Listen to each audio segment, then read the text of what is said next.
ആകാശവാണി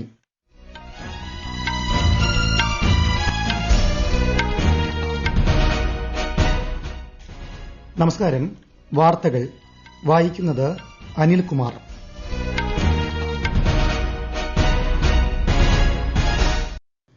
പ്രധാന വാർത്തകൾ. ഭീകരരുടെ ഒളിത്താവളങ്ങൾ തകർത്ത് ഓപ്പറേഷൻ സിന്ധൂറിലൂടെ പാകിസ്ഥാന് ഇന്ത്യ തക്ക മറുപടി നൽകിയതായി പ്രധാനമന്ത്രി നരേന്ദ്രമോദി. വടകരയും ചിറയൻകീഴും ഉൾപ്പെടെ അമൃത് ഭാരത് സ്റ്റേഷൻ പദ്ധതിയുടെ ഭാഗമായി നവീകരിച്ച 103 റെയിൽവേ സ്റ്റേഷനുകൾ പ്രധാനമന്ത്രി രാജ്യത്തിന് സമർപ്പിച്ചു. ഓപ്പറേഷൻ സിന്ധൂർ സംബന്ധിച്ച നയതന്ത്ര ഇടപെടലുകൾക്കായുള്ള ഇന്ത്യൻ സർവകക്ഷി സംഘം യുഎഇയിലെയും ജപ്പാനിലെയും പ്രതിനിധികളുമായി കൂടിക്കാഴ്ച നടത്തി. സംസ്ഥാനത്ത് 2ാം വർഷ ഹയർ സെക്കൻഡറി വിഎച്ച്എസ്ഇ പരീക്ഷാഫലങ്ങൾ പ്രഖ്യാപിച്ചു. ഹയർ സെക്കൻഡറിയിൽ 77.81% വിജയം. അടുത്ത 3 ദിവസത്തിനുള്ളിൽ കേരളത്തിൽ കാലവർഷം എത്തിച്ചേരാൻ സാധ്യതയെന്ന് കേന്ദ്ര കാലാവസ്ഥാ വകുപ്പ്. കേരള, കർണാടക, ലക്ഷദ്വീപ് തീരങ്ങളിൽ 26 വരെ മത്സ്യബന്ധനത്തിന് പോകാൻ പാടില്ലെന്ന് നിർദ്ദേശം. ഐപിഎൽ ക്രിക്കറ്റിൽ ഇന്ന് Gujarat Titans Lucknow super Giants പോരാട്ടം. വാർത്തകൾ വിശദമായി. ഓപ്പറേഷൻ സിന്ധൂറിലൂടെ ഭീകരരുടെ ഒളിത്താവളങ്ങൾ തകർത്ത് പാകിസ്ഥാന് ഇന്ത്യ തക്ക മറുപടി നൽകിയതായി പ്രധാനമന്ത്രി നരേന്ദ്രമോദി. നേരിട്ടുള്ള ഏറ്റുമുട്ടലിൽ ഇന്ത്യയോട് പാകിസ്ഥാൻ ഒരിക്കലും വിജയിക്കാൻ കഴിയില്ലെന്നും ഇന്ത്യയിൽ നടത്തുന്ന ഓരോ ഭീകരാക്രമണത്തിനും പാകിസ്ഥാൻ കനത്ത വില നൽകേണ്ടി വരുമെന്നും പ്രധാനമന്ത്രി മുന്നറിയിപ്പ് നൽകി. രാജസ്ഥാനിലെ ബിക്കാനീറിൽ 26,000 കോടിയിലധികം രൂപയുടെ വിവിധ വികസന പദ്ധതികളുടെ തറക്കല്ലിടലും ഉദ്ഘാടനവും നിർവഹിച്ച് സംസാരിക്കുകയായിരുന്നു അദ്ദേഹം. പാകിസ്ഥാനുമായി വ്യാപാരമോ ചർച്ചയോ ഉണ്ടാകില്ലെന്ന് ആവർത്തിച്ച പ്രധാനമന്ത്രി ചർച്ചകൾ പാക് അധീന കാശ്മീരിനെക്കുറിച്ച് മാത്രമായിരിക്കുമെന്നും വ്യക്തമാക്കി. पाकिस्तान के साथ न ट्रेड होगा न टॉक. अगर बात होगी तो सिर्फ पाकिस्तान के कब्जे वाले कश्मीर की. और अगर पाकिस्तान ने आतंकियों को एक्सपोर्ट करना जारी रखा तो उसको पाई पाई के लिए मोहताज होना होगा. രാജസ്ഥാനിലെ ബിക്കാനീറിൽ റെയിൽവേ, റോഡ്, വൈദ്യുതി, ജലം, പുനരുപയോഗ ഊർജ്ജം തുടങ്ങിയ മേഖലകളിലെ വിവിധ വികസന പദ്ധതികളാണ് പ്രധാനമന്ത്രി നരേന്ദ്രമോദി ഇന്ന് രാഷ്ട്രത്തിന് സമർപ്പിച്ചത്. ദേശ്നോക്ക് അമൃത് സ്റ്റേഷൻ ഉദ്ഘാടനം ചെയ്ത പ്രധാനമന്ത്രി ബിക്കാനീർ മുംബൈ എക്സ്പ്രസ് ട്രെയിനിനും ഫ്ളാഗ് ഓഫ് ചെയ്തു. 1100 കോടി രൂപ ചെലവിൽ 18 സംസ്ഥാനങ്ങളിലും കേന്ദ്രഭരണ പ്രദേശങ്ങളിലുമായി പുനരുദ്ധരിച്ച 103 അമൃത് സ്റ്റേഷനുകളും പ്രധാനമന്ത്രി ഉദ്ഘാടനം ചെയ്തു. കേരളത്തിൽ അമൃത് ഭാരത് പദ്ധതിയിൽ ഉൾപ്പെടുത്തി നവീകരിച്ച വടകര, ചിറയൻകീഴ് സ്റ്റേഷനുകളുടെ ഉദ്ഘാടനവും പ്രധാനമന്ത്രി നിർവഹിച്ചു. വടകര റെയിൽവേ സ്റ്റേഷനിൽ നടന്ന ചടങ്ങിൽ കേന്ദ്ര സഹമന്ത്രി ജോർജ് കുര്യൻ മുഖ്യാതിഥിയായി. നാടിന്റെ വികസനത്തെ രാഷ്ട്രീയത്തിനും പ്രാദേശികതയ്ക്കും അതീതമായി പിന്തുണയ്ക്കണമെന്ന് അദ്ദേഹം പറഞ്ഞു. ചിറയൻകീഴ് റെയിൽവേ സ്റ്റേഷനിൽ നടന്ന പരിപാടിയിൽ കേന്ദ്ര സഹമന്ത്രി സുരേഷ് ഗോപി പങ്കെടുത്തു. രാജ്യത്തിനായി സ്തുത്യർഹ സേവനമനുഷ്ഠിച്ച ധീര സൈനികരെ കേന്ദ്ര സഹമന്ത്രി ചടങ്ങിൽ ആദരിച്ചു. വടകര റെയിൽവേ സ്റ്റേഷനിൽ 29.47 കോടി രൂപയുടെ നവീകരണ പ്രവർത്തനങ്ങളും ചിറയൻകീഴ് റെയിൽവേ സ്റ്റേഷനിൽ 7 കോടി രൂപയുടെ നവീകരണ പ്രവർത്തനങ്ങളുമാണ് നടത്തിയത്. പുതുച്ചേരിയുടെ ഭാഗമായ മാഹി റെയിൽവേ സ്റ്റേഷനും തിരുവനന്തപുരം ഡിവിഷന്റെ ഭാഗമായ കുഴിത്തുറൈ റെയിൽവേ സ്റ്റേഷനും പ്രധാനമന്ത്രി ഉദ്ഘാടനം ചെയ്ത അമൃത് ഭാരത് സ്റ്റേഷനുകളിൽ ഉൾപ്പെടുന്നു. ഓപ്പറേഷൻ സിന്ധൂർ സംബന്ധിച്ച നയതന്ത്ര ഇടപെടലുകൾക്കായി പുറപ്പെട്ട ആദ്യ സംഘങ്ങൾ യുഎഇയിലും ജപ്പാനിലും വിദഗ്ധരുമായി കൂടിക്കാഴ്ച നടത്തി. ജെഡിയു എംപി സഞ്ജയ് കുമാർ ഝായുടെ നേതൃത്വത്തിൽ ടോക്കിയോയിലെത്തിയ സർവകക്ഷി സംഘം തീവ്രവാദത്തിനെതിരെ സഹിഷ്ണുതയില്ലെന്ന രാജ്യത്തിന്റെ നിലപാട് ജപ്പാനെ അറിയിച്ചു. 5 രാഷ്ട്രങ്ങളാണ് സംഘം സന്ദർശിക്കുക. അതേസമയം ശിവസേന എംപി ശ്രീകാന്ത് ഷിൻഡെയുടെ നേതൃത്വത്തിൽ യുഎഇയിലെത്തിയ മറ്റൊരു സംഘം മന്ത്രി ഷെയ്ഖ് നഹ്യാൻ ബിൻ മുബാറക് അൽ നഹ്യാനുമായി അബുദാബിയിൽ കൂടിക്കാഴ്ച നടത്തി. എല്ലാ രൂപത്തിലുമുള്ള ഭീകരത ചെറുക്കുന്നതിൽ ഇരു രാജ്യങ്ങൾക്കുമുള്ള പ്രതിബദ്ധത ചർച്ചയിൽ ആവർത്തിച്ചുറപ്പിച്ചു. ഡിഎംകെ എംപി കനിമൊഴിയുടെ നേതൃത്വത്തിലുള്ള 3ാമത്തെ സംഘം Spain, Greece, Slovenia, Latvia, Russia എന്നീ രാജ്യങ്ങൾ സന്ദർശിക്കുന്നതിനായും യാത്ര തിരിച്ചു.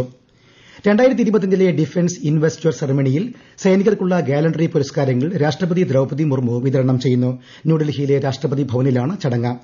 ഇന്ത്യ പാകിസ്ഥാൻ ഇടപെടലുകൾ എല്ലായ്പ്പോഴും ഉഭയകക്ഷിപരമായിരിക്കുമെന്നും ചർച്ചകളും ഭീകരതയും ഒന്നിച്ചു പോകില്ലെന്നും വിദേശകാര്യ മന്ത്രാലയം. അതിർത്തി കടന്ന് ഭീകരത നടത്തുന്നവരെ ലോകത്തിനു മുന്നിൽ തുറന്നുകാട്ടുന്നതിനാണ് സർവകക്ഷി സംഘങ്ങളെ വിദേശ രാജ്യങ്ങളിലേക്ക് അയച്ചതെന്ന് വിദേശകാര്യ വക്താവ് രൺധീർ ജയ്സ്വാൾ ന്യൂഡൽഹിയിൽ വാർത്താസമ്മേളനത്തിൽ പറഞ്ഞു. പാകിസ്ഥാനുമായുള്ള ഏതൊരു ഉഭയകക്ഷി ചർച്ചയും പാക് അധിനിവേശ കാശ്മീരിനെക്കുറിച്ച് മാത്രമായിരിക്കുമെന്നും ശ്രീ ജയ്സ്വാൾ വ്യക്തമാക്കി. भारत पाकिस्तान का जो भी एंगेजमेंट होगा वो दो पक्षीय तरीके से ही होगा। साथ ही साथ मैं कहना चाहूंगा कि वार्ता और आतंकवाद दोनों साथ में नहीं चल सकता है। जम्मू कश्मीर के मामले में और सिर्फ एक ही बात पर बातचीत होगी, वो है कि जो इल्लीगल तरीके से पाकिस्तान जो भारतीय भूमि को कब्जा कर रखा है उसको जल्द से जल्द वेकेट करे। ഓപ്പറേഷൻ സിന്ധൂരിനിടെ ഇന്ത്യയും പാകിസ്ഥാനും നേരിട്ട് ചർച്ച ചെയ്താണ് വെടിനിർത്തൽ നടപ്പിലാക്കിയതെന്ന് വിദേശകാര്യമന്ത്രി എസ് ജയശങ്കർ. ഒരു നെതർലാൻഡ്സ് മാധ്യമത്തിന് നൽകിയ അഭിമുഖത്തിലാണ് അദ്ദേഹം ഇക്കാര്യം വ്യക്തമാക്കിയത്. തന്നെ യുഎസ് സ്റ്റേറ്റ് സെക്രട്ടറി മാർക്കോ റൂബിയോയും പ്രധാനമന്ത്രി നരേന്ദ്രമോദിയെ യുഎസ് വൈസ് പ്രസിഡന്റ് ജെഡി വാൻസും വിളിച്ചിരുന്നത് ശരിയാണെന്നും എന്നാൽ രണ്ട് രാജ്യങ്ങൾ തമ്മിലുള്ള സംഘർഷത്തിനിടയിൽ രാജ്യങ്ങൾ പരസ്പരം വിളിക്കുന്നത് സ്വാഭാവികമാണെന്നും അദ്ദേഹം പറഞ്ഞു. പഹൽഗാം ഭീകരാക്രമണത്തെ തുടർന്ന് പാകിസ്ഥാനിലെ ഭീകര കേന്ദ്രങ്ങൾക്കെതിരെ ഇന്ത്യ നടത്തിയ പ്രത്യാക്രമണം പൂർണ്ണമായും ന്യായീകരിക്കപ്പെടേണ്ടതാണെന്ന് യുഎസ് മുൻ ദേശീയ സുരക്ഷാ ഉപദേഷ്ടാവ് ജോൺ ബോൾട്ടൺ. അതിർത്തിയിലെ ഭീകരവാദം നിയന്ത്രിക്കുന്നതിന്റെ ഉത്തരവാദിത്തം പാകിസ്ഥാൻ ഏറ്റെടുക്കണമെന്നും അദ്ദേഹം പറഞ്ഞു. ഈ വാർത്തകൾ ആകാശവാണിയിൽ നിന്ന്. ആകാശവാണി വാർത്തകളും വാർത്താ അധിഷ്ഠിത പരിപാടികളും All India Radio news Thiruvananthapuram YouTube ചാനലിലും at All India Radio news Thiruvananthapuram Facebook പേജിലും AIR ന്യൂസ് _ ഇൻസ്റ്റഗ്രാം അക്കൌണ്ടിലും at AIR news _TVM X ഹാൻഡിലും ലഭ്യമാണ്. പരിസ്ഥിതി സംരക്ഷണത്തിനായി സർക്കാർ പ്രതിജ്ഞാബദ്ധമെന്ന് കേന്ദ്ര പരിസ്ഥിതി മന്ത്രി ഭൂപേന്ദർ യാദവ്. രാജ്യത്ത് പ്ലാസ്റ്റിക് മലിനീകരണം തടയാൻ സുസ്ഥിരമായ ജീവിതശൈലി സ്വീകരിക്കാൻ അദ്ദേഹം പൊതുജനങ്ങളോട് ആഹ്വാനം ചെയ്തു. ജമ്മുകാശ്മീരിലെ കിസ്ത്വാറിൽ ഭീകരരുമായുള്ള ഏറ്റുമുട്ടലിനിടെ ജവാന് വീരമൃത്യു. സിംഗ്പോര ഛത്രോ വനമേഖലയിലാണ് ഏറ്റുമുട്ടലുണ്ടായത്. രഹസ്യവിവരത്തെ തുടർന്ന് പോലീസും സൈന്യവും സംയുക്തമായി നടത്തിയ തെരച്ചിലിനിടെയാണ് ഏറ്റുമുട്ടൽ. പ്രദേശത്ത് വെടിവെയ്പ് തുടരുകയാണ്. രണ്ടാം വർഷ ഹയർ സെക്കൻഡറി VHSC പരീക്ഷകളുടെ ഫലം പ്രഖ്യാപിച്ചു. ഹയർ സെക്കൻഡറി വിഭാഗത്തിൽ ഇത്തവണ 77.81 വിജയശതമാനം. വൊക്കേഷണൽ ഹയർ സെക്കൻഡറിയിൽ 70.06 വിജയശതമാനമെന്ന് വിദ്യാഭ്യാസ മന്ത്രി വി ശിവൻകുട്ടി വാർത്താസമ്മേളനത്തിൽ പറഞ്ഞു. സേ പരീക്ഷയിൽ ജൂൺ 23 മുതൽ 27 വരെ നടക്കുമെന്നും മന്ത്രി അറിയിച്ചു. 2025 മാർച്ച് രണ്ടാം വർഷ ഹയർ സെക്കൻഡറി പരീക്ഷയിൽ ആകെ 2002 സ്കൂളുകളിൽ നിന്ന് റെഗുലർ വിഭാഗത്തിൽ 3,70,642 പേർ പരീക്ഷ എഴുതി. 2,80,8394 പേർ ഉപരിപഠനത്തിന് യോഗ്യത നേടി. വിജയം 77.81%. വൊക്കേഷണൽ ഹയർ സെക്കൻഡറി പരീക്ഷാഫലം വിജയശതമാനം 70.06. ഉപരിപഠനത്തിന് യോഗ്യത നേടിയവർ 18,340. കേരളത്തിൽ കാലവർഷം അടുത്ത 3 ദിവസത്തിനുള്ളിൽ എത്തുമെന്ന് കേന്ദ്ര കാലാവസ്ഥാ വകുപ്പ്. കണ്ണൂർ, കാസർഗോഡ് ജില്ലകളിൽ ഇന്നും തിരുവനന്തപുരം, കൊല്ലം ഒഴികെ 12 ജില്ലകളിൽ നാളെയും മഞ്ഞ ജാഗ്രതയാണ്. അറബിക്കടലിലെയും ബംഗാൾ ഉൾക്കടലിലെയും ന്യൂനമർദ്ദത്തിന്റെ സ്വാധീനത്താൽ സംസ്ഥാനത്ത് വരും ദിവസങ്ങൾ വ്യാപക മഴ തുടരും. കേരള, കർണാടക, ലക്ഷദ്വീപ് തീരങ്ങളിൽ ഈ മാസം 26 വരെ മത്സ്യബന്ധനത്തിന് വിലക്കേർപ്പെടുത്തിയിട്ടുണ്ട്.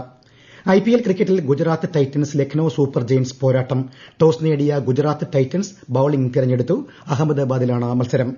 പ്രധാനമന്ത്രി നരേന്ദ്രമോദി ആകാശവാണിയിലൂടെ ജനങ്ങളുമായി ആശയങ്ങൾ പങ്കുവയ്ക്കുന്ന പ്രതിമാസ റേഡിയോ പ്രഭാഷണ പരിപാടി മൻ കി ബാത്ത് ഈ മാസം 25-ന്. പരിപാടിയുടെ 122ാം പതിപ്പാണിത്. പരിപാടിയെക്കുറിച്ചുള്ള ജനങ്ങളുടെ അഭിപ്രായങ്ങളും ആശയങ്ങളും നരേന്ദ്രമോദി ആപ്പിലൂടെയും MyGov ഓപ്പൺ ഫോറത്തിലൂടെയും അറിയിക്കാനുള്ള സമയപരിധി നാളെ അവസാനിക്കും.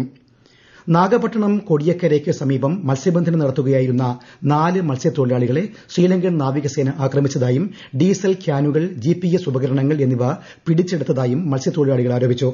ബോട്ടിൽ ഡീസൽ ഇല്ലാതെ കടലിൽ കുടുങ്ങിയ 4 പേരെയും മറ്റു ബോട്ടുകളിലെ മത്സ്യത്തൊഴിലാളികളുടെ സഹായത്തോടെയാണ് കരയ്ക്കെത്തിച്ചത്.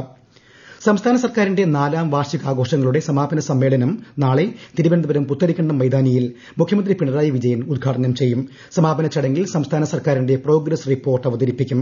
ആഘോഷങ്ങളുടെ ഭാഗമായി കനകക്കുന്നിൽ നടന്നുവരുന്ന പ്രദർശന വിപണന മേളയ്ക്കും നാളെ സമാപനമാകും. വിദേശകാര്യ സെക്രട്ടറി വിക്രം മിസ്രി ജാപ്പനീസ് വിദേശകാര്യ ഉപമന്ത്രി തെക്കെഹിരോ ഫെനകോഷിയുമായി ടോക്കിയോയിൽ കൂടിക്കാഴ്ച നടത്തി.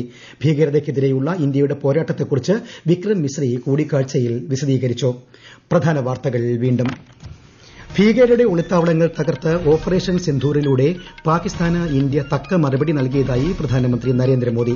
വടകരയും ചിറയൻകീഴും ഉൾപ്പെടെ അമൃത് ഭാരത് സ്റ്റേഷൻ പദ്ധതിയുടെ ഭാഗമായി നവീകരിച്ച 103 റെയിൽവേ സ്റ്റേഷനുകൾ പ്രധാനമന്ത്രി രാജ്യത്തിന് സമർപ്പിച്ചു.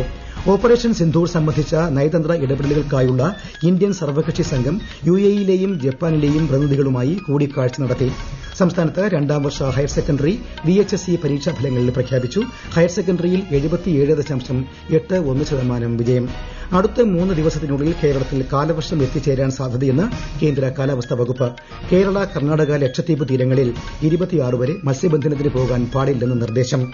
IPL ക്രിക്കറ്റിൽ ഇന്ന് Gujarat Titans Lucknow super Giants പോരാട്ടം. വാർത്തകൾ കഴിഞ്ഞു.